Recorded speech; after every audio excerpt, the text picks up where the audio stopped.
আসসালামু আলাইকুম। প্রিয় এসএসসি ২৬ ও ২৭ ব্যাচ, আশা করি তোমরা সকলে অনেক ভালো রয়েছো। তো সামনে তোমাদের প্রি টেস্ট পরীক্ষা আরম্ভ হতে চলেছে। প্রি টেস্ট বলো, ফাইনাল বলো বা বোর্ড এক্সাম বলো, সব ক্ষেত্রে কিন্তু আমার স্ক্রিনে দেখা জারণ বিজারণ বিক্রিয়া এই টপিক থেকে প্রশ্ন আসে। এই প্রশ্ন থেকে মিনিমাম তুমি 4 থেকে 5 মার্কস পরীক্ষায় কমন পাও। যদি আজকের এই ভিডিওটা তুমি পুরোপুরি দেখো, তো জারণ বিজারণের কনসেপ্টটা তোমার পুরোপুরি কিন্তু ক্লিয়ার হয়ে যাবে। তো চলো আমরা কথা না বাড়িয়ে শুরু করি। তো জারণ বিজারণ বিক্রিয়া, জারণ বিজারণ বিক্রিয়াটা আসলে কি? জারণ বিজারণ বিক্রিয়া বলতে আমরা বোঝাই যে বিক্রিয়ায় ইলেকট্রনের গ্রহণ হয় এবং ইলেকট্রনের ত্যাগ হয়। ইলেকট্রন গ্রহণ এবং ইলেকট্রন ত্যাগের মাধ্যমে যে বিক্রিয়াটি গঠিত হয় সেটাই মূলত জারণ বিজারণ বিক্রিয়া। তো জারণ বিজারণ বিক্রিয়ায় দুইটা কিন্তু ভাগে বিভক্ত। একটা হচ্ছে জারণ আর একটা হচ্ছে বিজারণ। এই জারণকে আমরা বলতে পারি জারণ অর্ধবিক্রিয়া, আবার বিজারণকে আমরা বলি বিজারণ অর্ধবিক্রিয়া। যখন জারণ বিজারণ বিক্রিয়া সংঘটিত হয় তখন সেখানে কি হয়, এই জারণ বিক্রিয়াটা হয়, এই বিজারণ বিক্রিয়াটা উভয় সঙ্গে কিন্তু সংঘটিত হয়। তো চলো, এতটুকু ছিল কনসেপ্ট। তো আমরা আমাদের বইয়ে মিনিমাম অসংখ্য প্রায় 10টির ওপর বা 10টির বেশি প্লাস ক্যাটাগরির আমরা কিন্তু বিক্রিয়া দেখতে পাই, তারও বেশি। তো এই বিক্রিয়াগুলোর মধ্যে 4টা বিক্রিয়া মূলত আমাদের জারণ বিজারণ বিক্রিয়া। সে 4টা কি? একটা হচ্ছে সংযোজন, 2 হচ্ছে বিয়োজন, 3 হচ্ছে প্রতিস্থাপন, 4 হচ্ছে দহন। তাহলে আমাদের এমসিকিউ কিন্তু আসতে পারে যে জারণ বিজারণ বিক্রিয়া আসলে কয় ধরনের। তখন আমরা সেখানে অ্যান্সার দিব যে জারণ বিজারণ বিক্রিয়া আমাদের 4 ধরনের। এটা আমাদের ফার্স্ট এমসিকিউ জারণ বিজারণ বিক্রিয়া থেকে। এরপরে যখনই তুমি দেখবা কোনো একটা বিক্রিয়া সংযোজনের মধ্যে পড়ছে, বিয়োজনের মধ্যে পড়ছে, প্রতিস্থাপনের মধ্যে পড়ছে, দহনের মধ্যে পড়ছে, সেটা তুমি ভেবে নিবা সে বিক্রিয়াটাই কি? সে বিক্রিয়াটা হচ্ছে আমাদের জারণ বিজারণ বিক্রিয়া। হ্যাঁ, সে বিক্রিয়াটা আমাদের কি? জারণ বিজারণ বিক্রিয়া। তো এখানে আমি কিছু ছন্দ লিখে রেখেছি। ছন্দগুলো কি কি চলো আমরা একটু পড়ে নিই। ছন্দটা হচ্ছে এরকম যে জারণ ছারণ, জারণ ছারণ বিজারণ গ্রহণ, জারণ ছারণ বিজারণ গ্রহণ, এভাবে আমরা মনে রাখবো। তো জারণের সাথে আমরা ছারণ অর্থাৎ জারণ যে বিক্রিয়াটা হবে সেখানে কিছু ছেড়ে দেওয়া হবে। কি ছেড়ে দেওয়া হবে? সেখানে ইলেকট্রনকে ত্যাগ করা হবে। অর্থাৎ জারণ বিক্রিয়ায় বিক্রিয়ক পদার্থ কি করবে? ইলেকট্রনকে সে ত্যাগ করবে। ইলেকট্রনকে কি করবে ভাই? ত্যাগ করবে। এবং বিজারণ বিক্রিয়াতে ইলেকট্রনের কি হয়? গ্রহণ ঘটে। বিজারণ গ্রহণ, বিজারণ গ্রহণ, কি গ্রহণ করে? ইলেকট্রন গ্রহণ করে। অর্থাৎ জারণ যে ইলেকট্রনটা ত্যাগ করলো, ওই ত্যাগকৃত ইলেকট্রনটা বিজারণ সেখানে কিন্তু গ্রহণ করে নেয়। এটাই মূলত জারণ বিজারণের মেইন কনসেপ্ট, যে জারণ ইলেকট্রনকে ছাড়বে, ওই ইলেকট্রনটা আবার বিজারণ কিন্তু গ্রহণ করবে। তো এখানে আমি একটা জারণ বিজারণ বিক্রিয়া লিখে রেখেছি, যেটা হচ্ছে জিঙ্ক প্লাস হাইড্রোজেন সালফেট। সেখান থেকে বিক্রিয়া করে হয়েছে zinc sulphate plus hydrogen gas. তো এটা একটা কি, দেখো কোন ধরনের বিক্রিয়া। দেখো এখানে ছিল হাইড্রোজেন এবং বিক্রিয়া কেটে এখানে এসেছে জিঙ্ক। মানে এই জিঙ্কটা হাইড্রোজেনকে কি করেছে? প্রতিস্থাপন করেছে। প্রতিস্থাপন করে সে তার জায়গাটি কিন্তু দখল করে নিয়েছে। তাই এটা আমরা বলতে পারি এটা এক ধরনের আমাদের প্রতিস্থাপন বিক্রিয়া। তো আমাদের ফার্স্ট স্লাইডে এতটুকুই মূলত ছিল কনসেপ্ট। এবারে আমরা এখন ধাপে ধাপে অন্যান্য পড়ার দিকে এগিয়ে যাব। তো চলো।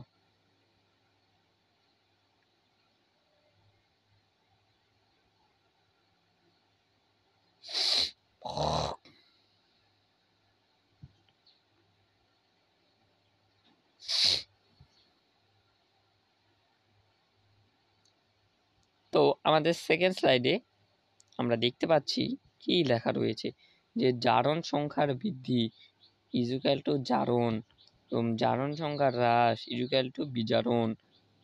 জারণ কি হয়? জারিত হয় বিজারক পদার্থ, বিজারণ বিজারিত হয় জারক পদার্থ। এগুলো বুঝতে হয়তো বা তুমি পারছো না, সেই জন্য আমি তোমাকে এগুলো একটা বিক্রিয়ার মাধ্যমে বোঝানোর চেষ্টা করব। তো দেখো,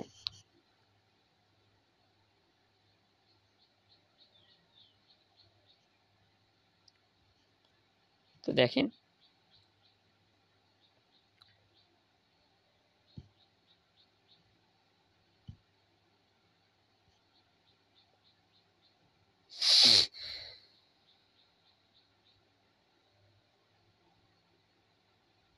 দেখো এখানে ভাইয়া তোমরা দেখতে পাচ্ছ এখানে আমি ওই বিক্রিয়াটাই নিয়েছি, প্রতিস্থাপন বিক্রিয়াটি। এবং এখানে তোমাদের মনে একটা প্রশ্ন আসে যে আমি এটার উপরে শূন্য কেন রেখেছি, এটার উপরে +2 কেন রেখেছি, এখানে +1 কেন রেখেছি, এখানে 0 কেন, আর এই জায়গাতে আমি কিছুই কেন বসাইনি, এই প্রশ্নটা তোমাদের মনে আছে।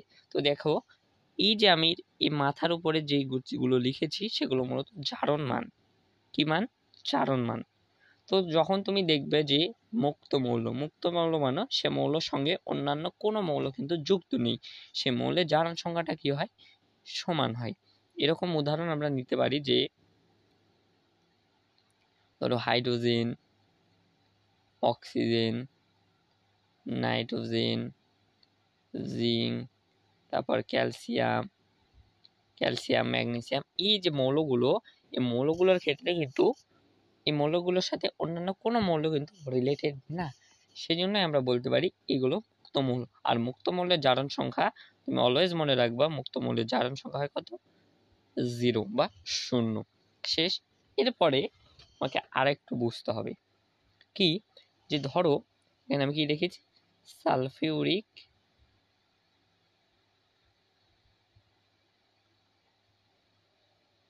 এখানে আমি রেখেছি সালফিউরিক অ্যাসিড। এখানে তোমার মনে হতে পারে এখানে 3টা মৌল কিন্তু রয়েছে। এখানে একটা এই যে সালফেট, এই সালফেটটা কিন্তু একটা যৌগমূলক এবং এই হাইড্রোজেনটা কিন্তু একটা মৌল, তাই না? এটা আমরা জানি, পঞ্চম অধ্যায়ে আমরা পড়েছি। তো যখন তুমি দেখবা যে এরকম 2টা করে রয়েছে, একটা যৌগমূলক রয়েছে আর একটা মৌল রয়েছে সেখানে, তখন তুমি বামের দিক করা মৌলের জারণ মান সবসময় 0 হবে। তো এখানকার বামের মৌল মানে এইটা, এখানকার বামের মৌল কোনটা? এইটা। আমি একটু নীল কালার দিয়ে দেখাই তোমাদের। এবার বামের মৌল হচ্ছে এই যে এটা, তাহলে বামের মৌল এটা, এবং এখানকার মৌলটা কি? ডানের মৌলটার জারণ মানের আমরা মাইনাস দিব। এটা সব ক্ষেত্রেই কিন্তু হবে। এখন দেখো এই হাইড্রোজেনের সঙ্গে কয়টা সালফেট যুক্ত রয়েছে? অবশ্যই একটা সালফেট, তাই কি আমরা লিখব এখানে +1। আবার দেখো এই সালফেটের সাথে এই যে সালফেট, এই সালফেটের সঙ্গে কি 2টা কিন্তু আমাদের হাইড্রোজেন রয়েছে, তাই এটার জারণ মান কিন্তু +2। এরকম ভাবে কিন্তু আমরা এখানে বসিয়েছি। দেখো তুমি এখানে দেখবা যে এই যে এই সালফেট এবং এই সালফেটের উভয় ক্ষেত্রে জারণ মান -2, যেহেতু উৎপাদ এবং বিক্রিয়কে জারণ মানটা সেম রয়েছে, তাই এখানে আমরা কিন্তু সেটাকে লিখিনি, তো সেটা আমাদের কোনো ব্যাপার না। তো এখানে জিঙ্ক এবং হাইড্রোজেন মুক্ত মৌল, তাই এদের জারণ মান 0। তারপরে এখানে এই সালফিউরিক অ্যাসিডে হাইড্রোজেনের সঙ্গী একটা মাত্র সালফেট, তাই এর যৌগ +1। এবং জিঙ্ক সালফেটের ক্ষেত্রে তোমাদের মনে হতে পারে এখানে আমি +2 রেখেছি, কিন্তু কেন রেখেছি? এখানে +2 তো হওয়ার কথা না। আসলেই তো কেন হলো +1 এর কথা? কারণ একটা সালফেট রয়েছে। কিন্তু না, তুমি যদি দেখতে চাও যে জিঙ্ক সালফেট এভাবে কিন্তু জিঙ্ক সালফেটের আসল, কিন্তু এভাবে কিন্তু জিঙ্ক সালফেটের আসল এটা লেখা হয়, আসল সংকেতটা কিন্তু লেখা হয়। কিন্তু এই 2 সেম হওয়ার কারণে আমরা 2 কেটে দিই এবং সেখানে আমরা শুধুমাত্র লিখি জিঙ্ক সালফেট। এই জিঙ্ক সালফেট শুধুমাত্র লিখি। তার মানে এখানে আমি দেখলাম যে বিক্রিয়কের আগে 2টা করে ছিল। মানে কি এখানে জিঙ্কের সঙ্গে সালফেট কয়টা ছিল? 2টা। তাই জিঙ্কের হচ্ছে, আবার জিঙ্ক রয়েছে কোথায়? হাতের বামে। তার এখানে +2 তার জারণ সংখ্যা, তাই এখানে আমি +2 কিন্তু রেখে দিয়েছি। এখান থেকে দেখো এবার আমাদের কনসেপ্টটা কিন্তু কাজে লাগবে। এখানে কি বলেছে? জারণ সংখ্যার বৃদ্ধি মানে প্লাস বৃদ্ধি। দেখো তো এই জিঙ্কে 0 আছে এবং সেখান থেকে হয়ে এই পারের জিঙ্কে কি হয়ে গেছে? +2 হয়ে গেছে। তার মানে কি 0 থেকে +2টা বড় নাকি ছোট? অবশ্যই বড়। মানে কি 0 থেকে 2 বৃদ্ধি মানে বড় হয়েছে। তার মানে এখানে কি ঘটেছে? জারণ ঘটেছে। আবার দেখো তুমি এই হাইড্রোজেনের ক্ষেত্রে এখানে +1 থেকে কি হয়েছে? এই যে +1, এই +1 থেকে এখানে কিন্তু 0 হয়ে গিয়েছে। জিরো হয়ে গেছে। মানে কি হচ্ছে, +1 থেকে জিরোটা ছোট, মানে সেখানে জারণ সংখ্যার কি ঘটেছে, হ্রাস ঘটেছে। তাই এখানে আমরা লিখেছি বিজারণ, আর এখানে লিখেছি জারণ। এখানে তোমরা বুঝতে পেরেছো।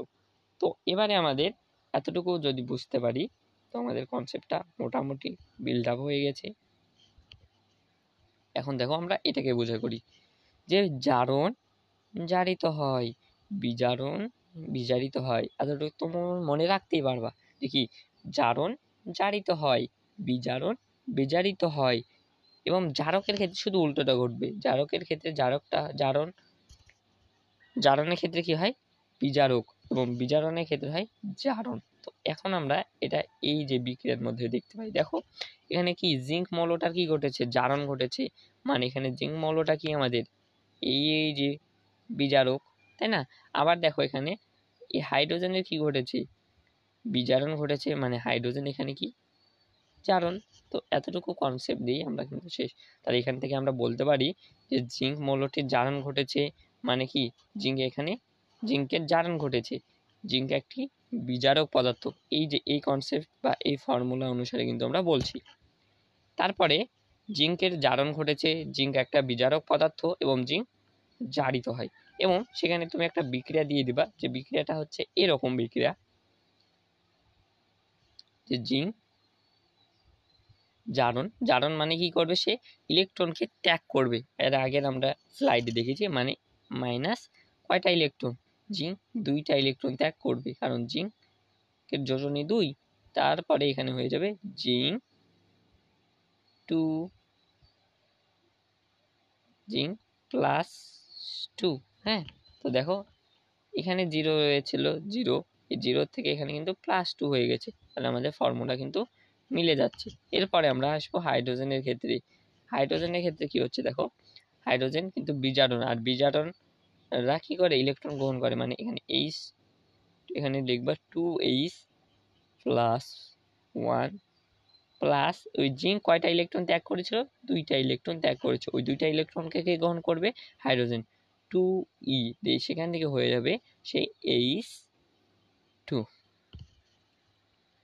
তো আশা করি তোমরা এই ভিডিওটা দেখে কিছুটা হলেও উপকৃত হয়েছো। যদি তোমরা উপকৃত হয়ে থাকো, তো আমাকে কিন্তু কমেন্ট সেকশনে জানাবে যে ভাইয়া আপনার ভিডিওটা কিন্তু আমার কাজে লেগেছে।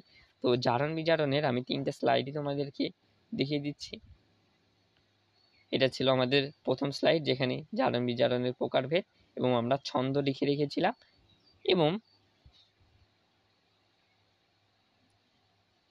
এটা হচ্ছে আমাদের দ্বিতীয় স্লাইড। এই দ্বিতীয় স্লাইডে আমরা একটা বিক্রিয়ার মাধ্যমে জারণ বিজারণকে বোঝানোর চেষ্টা করেছি।